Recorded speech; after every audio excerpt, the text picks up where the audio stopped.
بسم الله الرحمن الرحيم، وصلى الله على سيدنا محمد سيد السادات.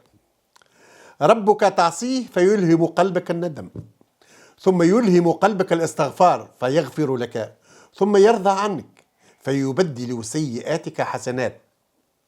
ومن عظم اللطف متاعه يراك مبتسما فيكتب لك أجرا، ويراك موجوعا فيغفر لك ذنبا، فما بين الأجر والذنب أنت محاطا دائما بلطفه. إذا أراد الله شيئا تعطلت قوانين الحياة. إذا أحبك الله أحبك أهل السماوات والأرض، وسكنت الجنة قلبك قبل أن تسكنها. الله هو الركن والملجأ الوحيد، وهو أقرب إلينا من حبل الوريد. يرى زلاتنا فلا يفضحنا بل يسترنا، ويغفر لنا ويردنا إليه ردا جميلا. ما أكرمك يا الله وما أرحمك، الرحمن على العرش استوى.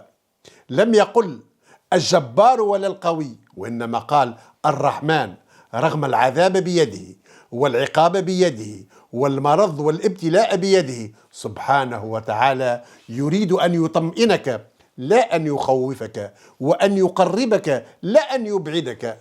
ومن كرمه سبحانه أنه يعطيك المال ثم يلهمك أن تتصدق، ويسخر لك فقيرا يأخذها ويقبلها منك، ويبارك لك في رزقك الذي هو رزقك. هو الذي يراك وأنت تطرق الأبواب، تفشل هنا وتحزن هنا. هذا يعاتبك وهذا يدبر لك، ينتظر إقبالك وأنت تقع وتنهض، ثم تأتي مكسورا إلى بابه باكيا فيقبلك، وكأنه يقول لك: إن جفوك فأنا حبيبك، وإن آلموك فأنا طبيبك.